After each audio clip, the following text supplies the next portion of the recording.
Hello, world. It's the morning again, 28th of June, 2009. Made contact with an old high school friend yesterday, Cliffy Cowan. In the last couple of weeks, also had made contact with Bobby Coward, Marty Frick back there in the Philadelphia, New Jersey area. And Cliff told me the passing of one of our old parents of Doug Bannock, Karen Bannock. Mrs. Bannock passed away on June 7th, which for our little nucleus there of church and Boy Scouts, the last of our parents to pass away with the exception of mine. But none of my friends would have ever even known my mother since she wasn't involved in anything. But it got me to thinking about the circle of life in a different way. That with the passing of Mrs. Bannock,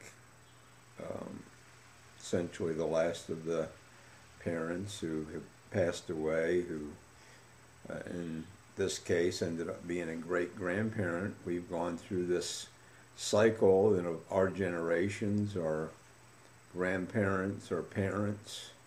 Now we have grown, had our children have had their children, and now with each generation, the natural order of things, our previous generation has now left us, as has our grandparents, and we now, Marty, Bob, Cliff, we carry the torch. For all you other baby boomers out there, we are now the elderly generation of our life, with lots of exceptions, of course.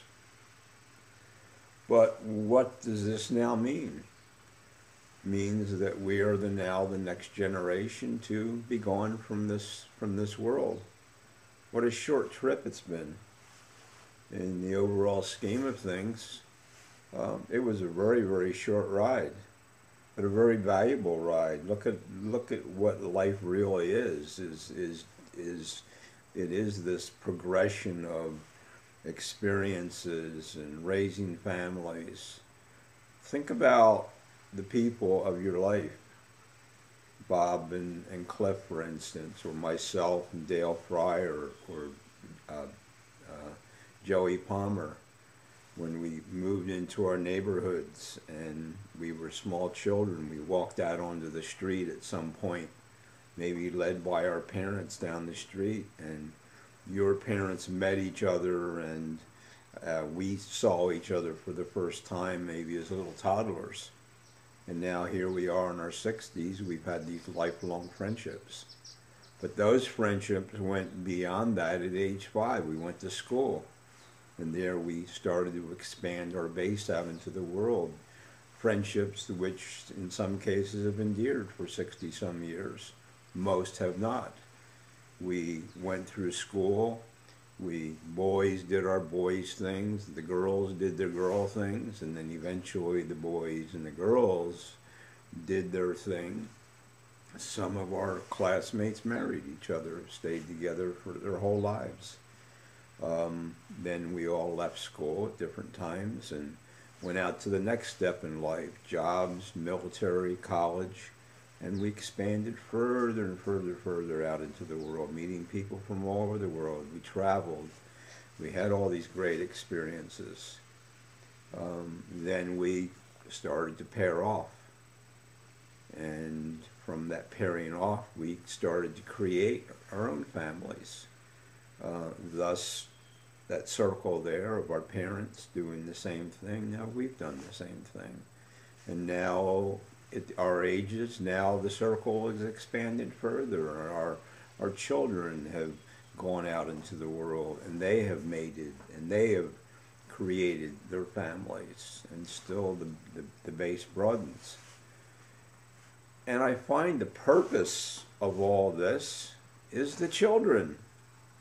To take what we have learned and what we learned from our parents and learn from our experiences, especially in the world we live in now, where there's so much more things to impart to help the children become better citizens, things we didn't have, things our parents didn't have. They didn't have the gift of TV early on, and the internet and computers and technology and this world base we now live on to impart anything to us.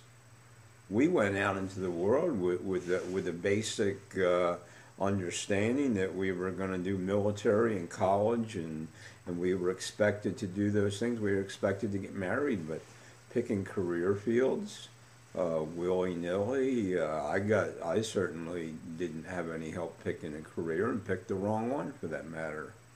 And now I find in this real world that our children, with everything that's offered to them, everything, the internet and the Wikipedia and better schools and better help, are still faced with the same dilemma.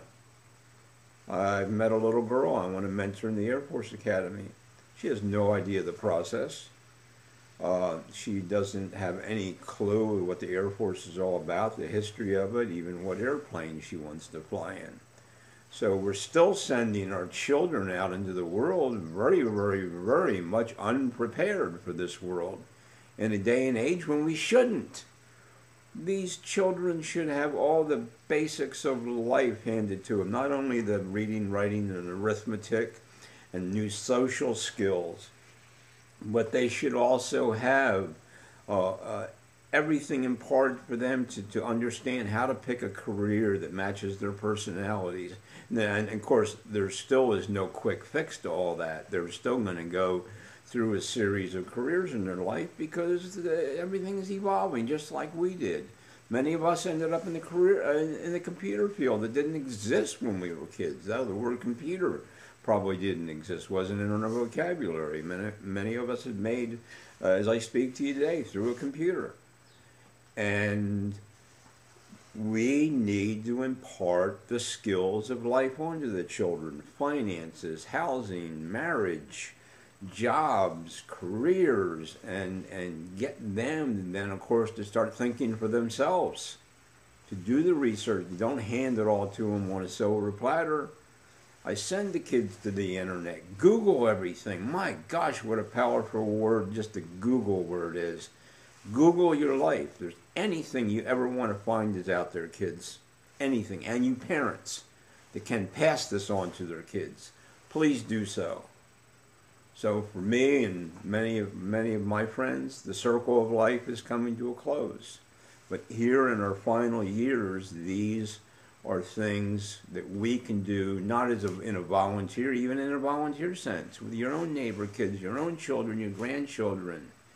Impart this world upon them, get them grasping it, and then going for the gusto to go find things out for themselves and make a better life for themselves. My message of the day. So here's Gus signing off. Have a good day. In some cases, have a good life. Nice knowing you. Be nice to know you. Bye now.